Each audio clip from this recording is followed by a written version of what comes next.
What is up, everybody? Welcome back to another episode of the Unscripted Podcast. As always, I'm your host, Eduardo. I'm here with my co-host, Edward. What is up, Edward? Looks like you're in the igloo.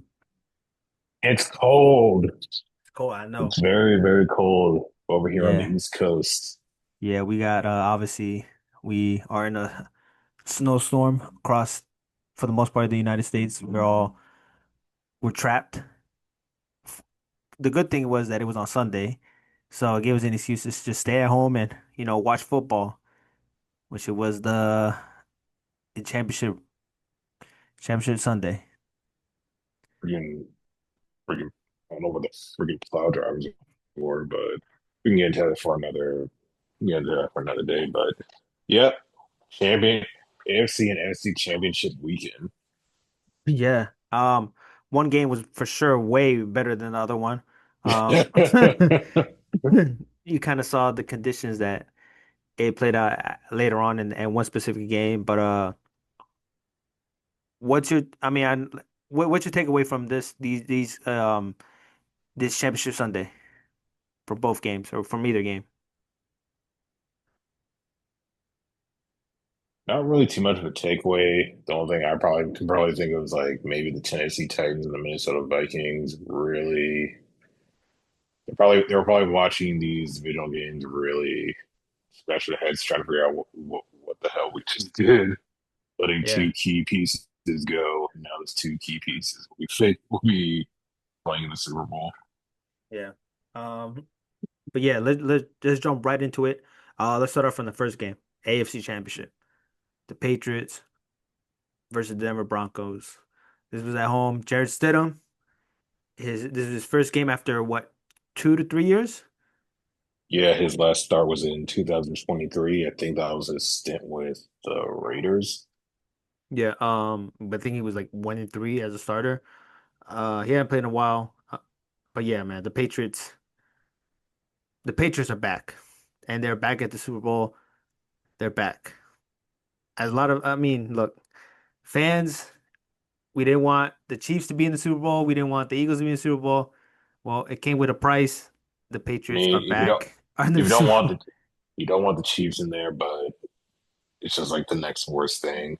Maybe maybe if you grew up maybe in like the 2000s, 2010s, it was probably the worst thing. But now here we are in 2026, uttering the phrase, the New England Patriots are back in the Super Bowl. They're back in the Super Bowl. They're back. And honestly, what an incredible job. Like I think we said it in the last pod. Incredible job with Coach Mike Vrabel, the whole team, Drake May's second year, um, basically a runner up for MVP. I think Matt Stafford's probably gonna win the MVP. But this game, honestly, it was 10-7. It's not that much to This, really. yeah, any gamblers out there, I kind of did feel like this would definitely be a game you take the under on. I was actually right, but neither here nor there. But yeah, final score 10-7. I think a lot of people can say you do make a good point about Drake May being the runner up for the MVP. I mean, obviously, I know the MVP is a regular season award, but I think if you look at Drake May's stat line, at least passing wise, very non MVP numbers, but I think really just keep they kind of just kept this game really just like off the strength of defense and Drake May's legs. Yeah, I mean the conditions too, because in the first half it was kind of Mhm. it would look fine. Look, Jared Stidham looked great in the beginning. Like the first couple drives, it looked great. He gave that long pass. Was it to? Forgot who it Yeah. was. And I then think it and was then Mims.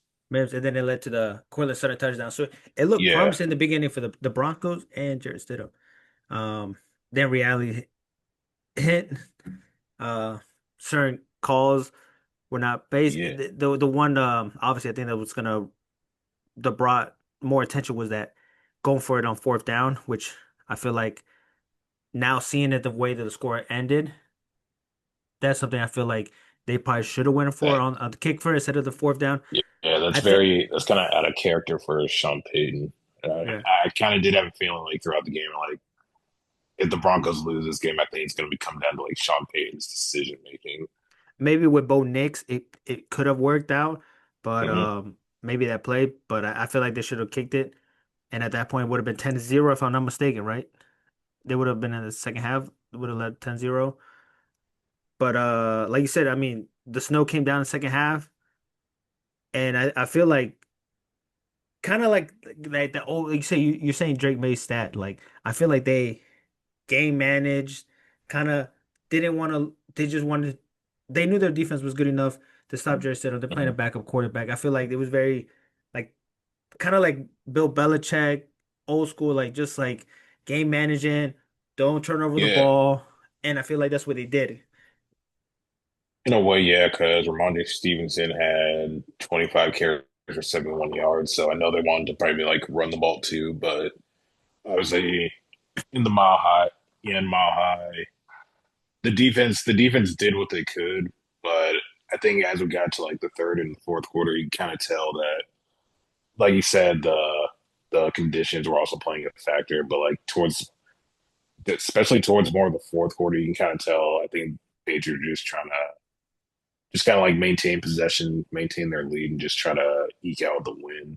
They weren't like obviously when the weather they're kind of like struggling to get the ball to like their playmakers. So Yeah. They just didn't yeah, I want to think lose you a just have, game, turn over the ball. They were just game mhm. managing. And obviously, you said the conditions. Both goal kickers missed field goals. Both kickers, I think, missed field goals. They both, like the wind and the conditions, they both missed field goals. Yeah, but I think the Broncos. I think upon like further review, you actually did see the They ball tipped get it. tipped. hmm It was a good hit. I think So you just saw a tip. But still, like in those conditions. And honestly, it kind of favored the Patriots too, because the Patriots were wearing all white. And from when you kind of saw the way that they got the cameras and stuff, you could barely see the ball at all. yeah, yeah. Ultimately, I don't know. Sean Payton. I think Sean Payton thought like the conditions would stay the same throughout the game. Not. I don't think he really factored in what the second half could be. hmm 'Cause I even saw the weather. It looked like it was just gonna be like just normal January Colorado weather. Yeah, But then nobody expecting the snow flurries to come down. yeah, big switch up. But yeah, they didn't get the running game going either. RJ Harvey, 37 yards. Jared Stidham, 23 yards. They really couldn't get the running game going and the receiving game going. Mims was the leading rusher with 62 yards. They just, you kind of see why he's a backup quarterback. I feel like, I mean, this was his first game after a while, but maybe with Bo Nix could have been different. Obviously, the Hmm. conditions still would have played a factor in this game, Yeah, I but I do mean, I believe, know. Yeah, I mean, he did have that turnover in that, I guess, fumble that I think was supposed to be a backwards pass. I still think I don't know if it was necessarily. I don't know if it necessarily counts as a backward pass, but maybe like some questionable officiating was over there. But yeah, even going into the game, I know Sean Payton was instilling a lot of confidence in Jared Stidham as a starter, and I still think I still think he plays the backup role very well. Like he's a quality player. It just, yeah, like you said in the beginning, like he looked good. He looked promising in the first half, and then they just couldn't get anything going with their offense in the second half. yeah, I mean, but credit to the Patriots defense because this defense has really stepped up. I think in the last the three games that they've played. I think they've only allowed like 20 plus points in total of three games. So that's saying a lot with their defense that they have. It has made it's really stepped up over these playoffs. And all I mean, regardless of the offense, they even though they score that many points, they've gone against top five defenses, three of the top five three defenses. And next they're going against the number one defense, obviously in the Super Bowl. But like the Patriots, despite them having the easy schedule and all the noise, like you said, the easy schedule and stuff, they've and then who they played in the playoffs, obviously with the Chargers not having an offensive line, CJ Stroud, obviously no Nico Collins and the way he played, and obviously the Broncos now without Bo Nix. I think that you got to give a lot of credit to the Patriots and Mike Vrabel and all, and just the Patriots of just making it to the Super Bowl. Like I said, their defense has really stepped up, and Drake Yeah, their May, like. defense, yeah, their defense is good, but I still think even going to the Super Bowl, what's going to follow them is also, I think people are still talking about like how easy their pass was according to their schedule, Mhm. and it's Yeah, I still think people will still want to give him some grief over kind of like even in their postseason run. Because say hypothetically they lose, they're gonna bring up maybe like Drake May's stat line from this game, or really just, or maybe they'll bring up the fact that maybe like had Bill Belichick been coaching, it probably would be different instead of what Mike Vrabel's effect on this team has, what Mike Vrabel's effect on the team has become. Because even in their defense, I think you can see they've taken on like the identity of a Mike Vrabel coach team. Mhm. Yeah, Like they but run the ball, they hit, they're physical. A lot of people forget Vrabel was a two-way player. mhm. His playing day, he Yeah, played on both sides, offense and defense. yeah, but this is gonna be a tough matchup for the Patriots going against Seattle and San Francisco. We'll see. It's gonna be 2 weeks. They're gonna have a lot of time to study and look at film, but they got a tough one. Let's move on to the NFC Championship, which this game Remember? was back and forth. It's a good thing this game was the last game of the night. But let me just start out with Sam Darnold. The way that Sam Darnold played and has had a lot of criticism all over the past years. Obviously, what happened with the Jets, and he was in Carolina, then the Vikings. No, It was 49ers, it was 49ers, and then the Vikings. yeah, it was Jets, Carolina, Niners, Vikings, Seahawks. Yeah. Obviously, then last year, what happened? He got 14 wins with the Vikings. Loses the going for the number one seed and loses against the Lions. Then they get out of the first round against the Rams. That was the whole thing. That can Sam Darnold get this team to Super Bowl and lead them to Super Bowl? And he has done that. These last two games that he played in the playoffs, he has played phenomenal. In this game specifically, 25 for 36, 346 yards, three touchdowns. He answered back every time Matt Stafford answered back. He answered right back to them.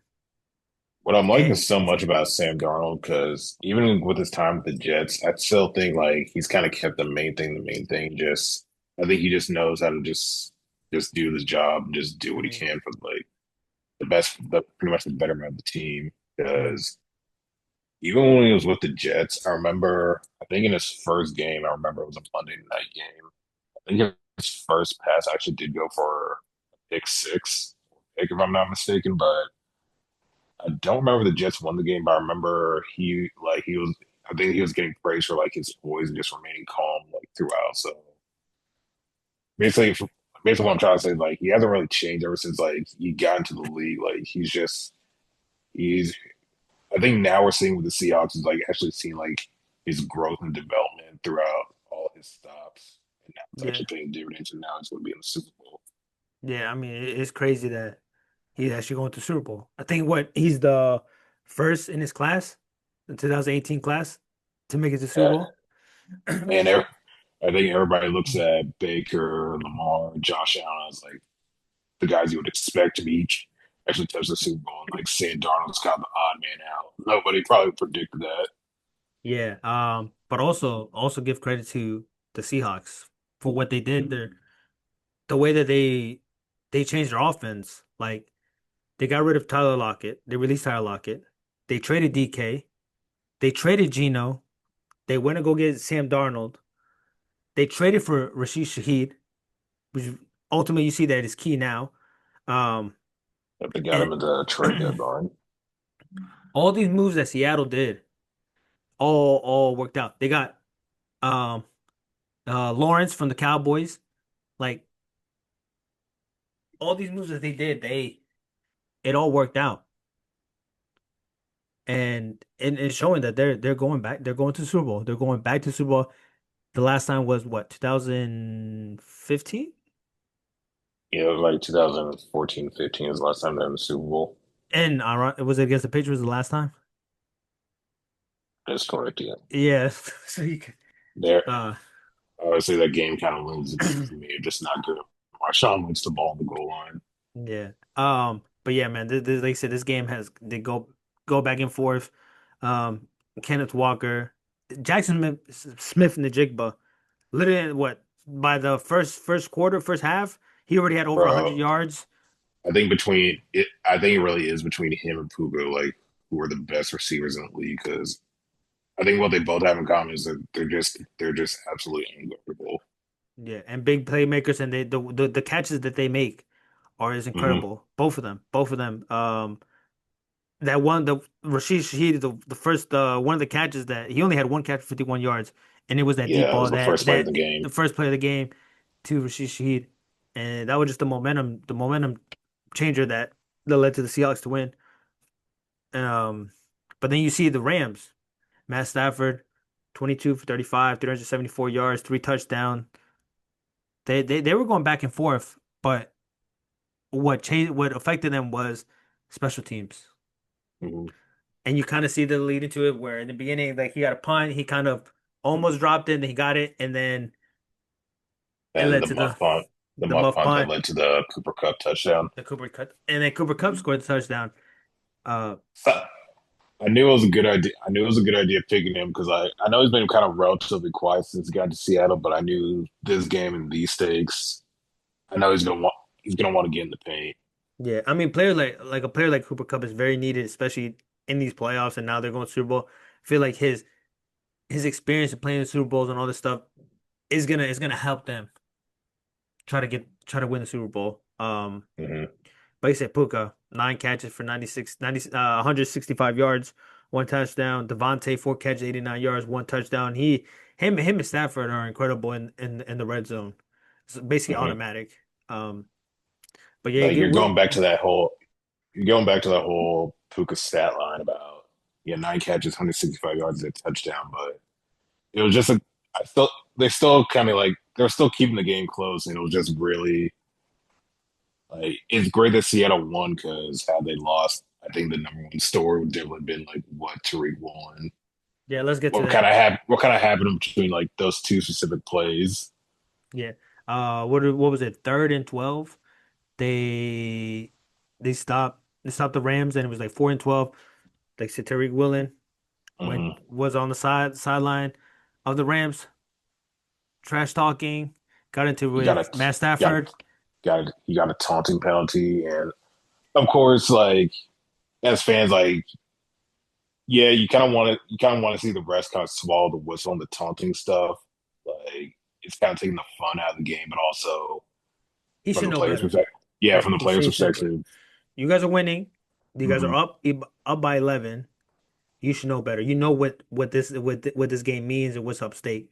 And literally the next play, the first play after that penalty, Matt Stafford went right to him, Puka touchdown. And I feel like Matt Stafford knew like, okay, we're going straight to him because mentally Hmm. he probably wasn't after what he mistake that he made, he probably mentally wasn't right and went Uh, straight to him and like touchdown. what's so great?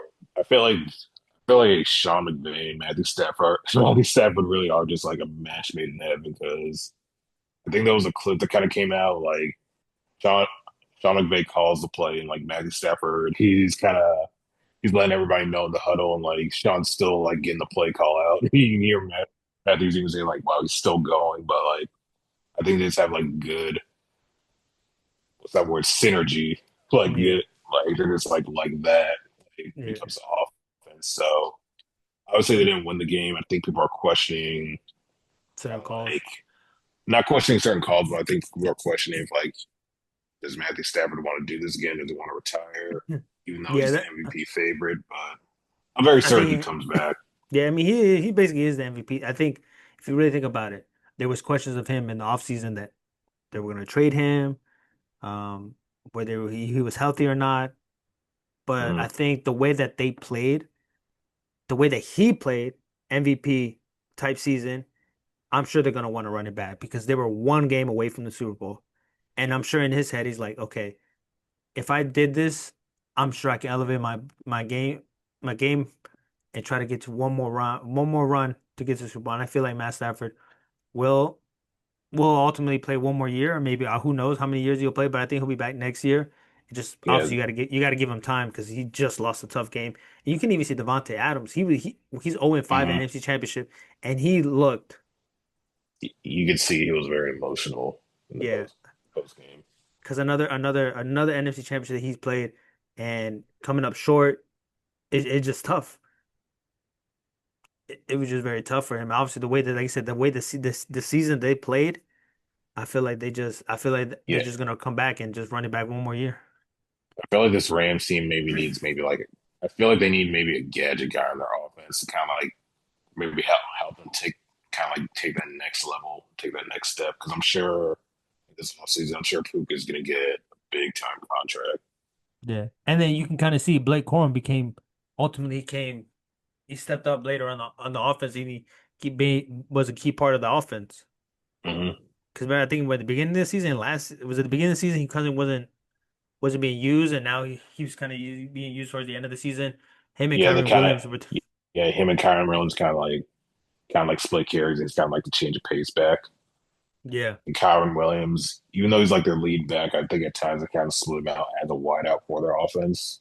hmm yeah. But man, this Seattle team, their defense is amazing. Their offense, even without Shaq Charbonnet, I feel like they could still do some damage. Kenneth Walker stepped up 62 yards, one touchdown. He's a tough back.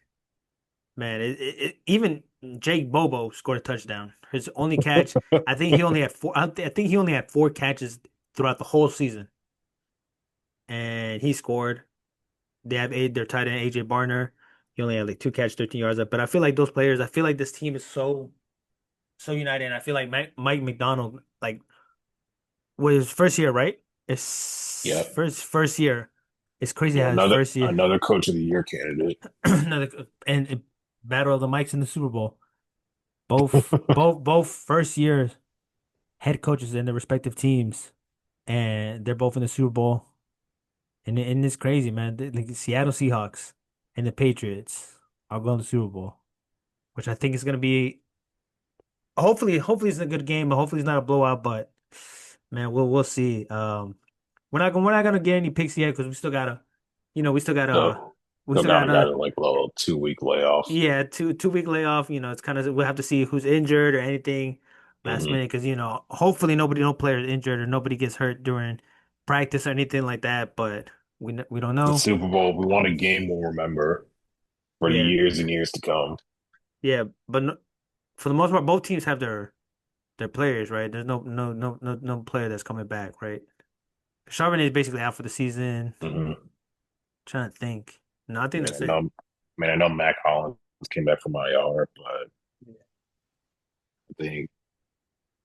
I know there's like any key pieces missing as far as I know. But like I said, it's gonna be in the Bay Area in San Francisco.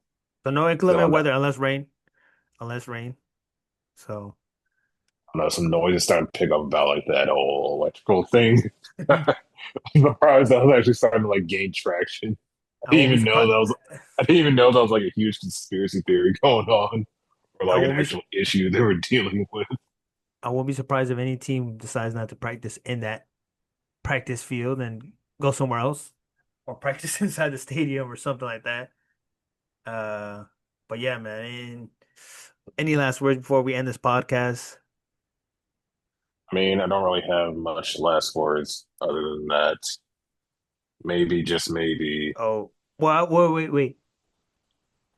We didn't talk about this. Well, what the football god's been so great to me lately. yeah. Well, I forgot to talk about Is this really something that coaching hiring. I mean, I know what you were doing. I want your opinion on Mike McCarthy being the head coach for the Pittsburgh Steelers. I know there's some mixed feelings, and basically all Steelers Nation they have mixed feelings with it. What's your thoughts on Mike McCarthy being the Pittsburgh Steelers head coach? Me personally, I do. I'm kind of stuck. Maybe look. We still don't know who else is going to be on the staff. I know this is a very strange time for us. Maybe like the last 2 seasons, maybe I'm wondering, maybe just give somebody a chance. Mhm. But I also know Like half of me is like trying to be optimistic about keeping him, like, just giving the guy a chance. We don't know exactly what can happen yet. We don't even know how the offense is going to play out. And then there's another side of me that's like, You don't even know if you have a quarterback. I mean, he said something about Will Howard, but you still don't know who's I going to mean, be the there's starting also, quarterback. it's just like, the Steelers have had three head coaches in the last 50 years. So, And they were all young when they were hired. yeah, And Mike so, McCarthy 62. yeah, so it's kind of like just more of like a head scratcher of like why the front office would make this decision. And personally, I know that this hire also has the con artist fingerprints on it because I think him and Mike McCarthy, they both kind of started out in the league working for the New Orleans Saints in the early 2000s. Mhm. So the fan base, the fan base is reacting how they're reacting.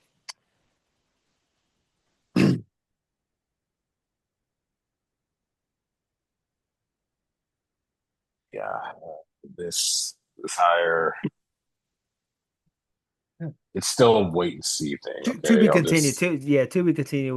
We'll talk about it more once they get their OC, their DC, and we'll see how the team is shaped. Um, I know the allegedly the favorites were Chris Shula and Nate Steelhouse. The fan base wanted him, so they already gave him a nickname, Steelhouse. But allegedly, for what we've heard, apparently they didn't really interview too well in the process. yeah, So I don't we'll know, see. but Yeah, I guess they want to get these coaching hires like kind of quickly because now I think, as you're saying, there are only four coaching vacancies now. yeah, And those vacancies are teams that didn't even step the playoffs yeah, outside of the Bills. yeah. We'll see. But yeah, I just wanted to get your thoughts on Mike McCarthy. But yeah, we'll see. It's gonna be a long off season. It's gonna be like football never stops. Like we only have one game left, but after that, it's the off season, the draft. Like I said, football Yeah, always has some noise going. yeah. There's always good news. February is the combine. March is free agency. April's the draft. Be in Pittsburgh. Yeah. Like I said, with the new hires, still don't know how that's going to fare out. Hmm. Yeah, we'll see. But we'll be back with another episode next week. Till then, peace. Peace.